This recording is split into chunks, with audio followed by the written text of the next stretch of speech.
मुश्ताक अहमद गुस्से वाला व्यक्ति था। उसके निकाह को करीबन 6 माह बीत चुके थे। उसकी बीवी रजिया को 3 माह का हमल था। मुश्ताक अहमद थका हारा शाम को घर आया। उसकी बीवी की थोड़ी तबीयत खराब थी। उसे बार बार उल्टियाँ हो रही थीं। मुश्ताक अहमद के आते ही उसकी बीवी उसे चाय और बिस्कुट पेश कर देती, किंतु आज जैसे ही चाय बनाने के लिए उठी, उसे मितली आई और वह गुसल खाने में दौड़ पड़ी। बार बार उल्टी होने से उसे चक्कर सा आने लगा। मुश्ताक अहमद चिल्लाए जा रहा, रजिया चाय ले आ, रजिया चाय ले आ। मुश्ताक अहमद की अम्मी बोली, उसकी तबीयत ठीक नहीं, मैं चाय बनाकर लाती हूँ। अम्मी चाय बनाकर बावर्ची खाने से बाहर निकली। बावर्ची खाने के दरवाजे पर पानी गिरा हुआ था। उस पर पैर पड़ते ही फिसल कर गिरी और बेहोश हो गईं। ये देखकर मुश्ताक गुस्से से आग बबूला हो गया। चीखता हुआ अंदर गया और रजिया से बोला, तू किसी लायक नहीं, मैं तुझे तलाक देता हूँ। तलाक तलाक तलाक। रजिया को अपनी सफाई में बोलने का एक मौका भी न मिला। तलाक के 3 शब्द सुनकर वह बेहोश हो गई। बाहर जाकर मुश्ताक ने बेहोश पड़ी अम्मी को उठाकर पलंग पर लिटाया और चेहरे पर पानी के छींटे डालकर होश में लाया। अम्मी के हाथ में चोट लगी थी।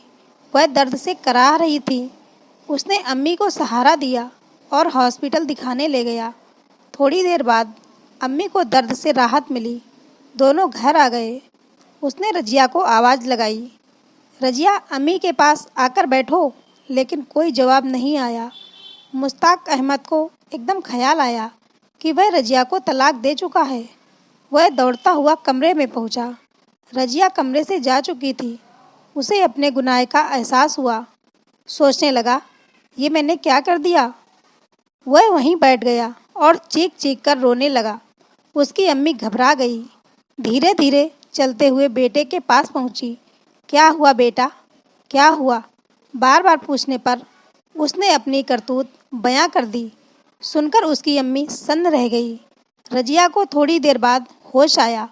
वह बिलक बिलक कर रोने लगी। रोते रोते उसने अपने घर बताया कि मुश्ताक ने उसे तलाक दे दिया है। हालांकि इद्दत का वक्त पूरा होने तक रजिया शौहर के घर में रह सकती थी, लेकिन ये उसकी खुददारी को गवारा नहीं था। इसलिए रजिया ने खाविद का घर छोड़ दिया और अपने वालिद के घर आ गई। मुश्ताक गुनाह की आग में जलने लगा और उसने रजिया एवं उसके घर वालों से अपनी खता की माफ़ी मांगी। रजिया को अपनी ज़िंदगी में वापस लाने की जुगत में लग गया। रजिया ने एक बेटी को जन्म दिया जो कि अब 8 माह की थी। इद्दत की मियाद खत्म हो चुकी थी। रजिया ने वापस जाने से साफ इनकार कर दिया कि वह मुश्ताक के साथ वापस नहीं जाएगी। उसके अम्मी अब्बू ने उसे समझाया, कैसे ज़िंदगी गुजारेगी, कौन तेरी बेटी का सहारा बनेगा। वह खामोश हो गई, लेकिन ना तो उसका दिल हलाला के लिए तैयार था और ना ही वह मुश्ताक को माफ़ करना चाहती थी। मुश्ताक निकाह हलाला के लिए व्यक्ति ढूंढने में लगा हुआ था। मुश्ताक ने अपनी परेशानी का सबब अपने दोस्त को बताया। दोस्त ने अपने एक दूर के रिश्तेदार साकिर से मिलवाया, जो एक रिक्शा चालक था, जिसकी बीवी की 8 माह पहले बच्चा पैदा होते समय मौत हो गई थी। अम्मी सख्त बीमार थी। उसके ऑपरेशन के लिए उसे 50,000 रुपये की सख्त दरकार थी। अम्मी की और अपने दुधमुहे बेटे की देखभाल की वजह से वह रिक्शा भी नियमित नहीं चला पा रहा था। मुश्ताक ने साकिर से रजिया के साथ निकाह हलाला करने के लिए कहा। साकिर पैसे की दरकार के चलते तुरंत तैयार हो गया। दोनों के बीच में 50,000 में सौदा तय हो गया। रजिया और साकिर का निकाह हलाला करवा दिया गया।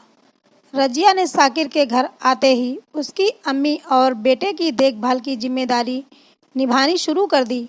साकिर को रिक्शा चलाने का वक्त मिल गया। वह नियमित काम पर जाने लगा। उसे रजिया में बहुत खूबियाँ दिखीं। रजिया भी समझ गई कि साकिर एक अच्छा और जाहीन व्यक्ति है।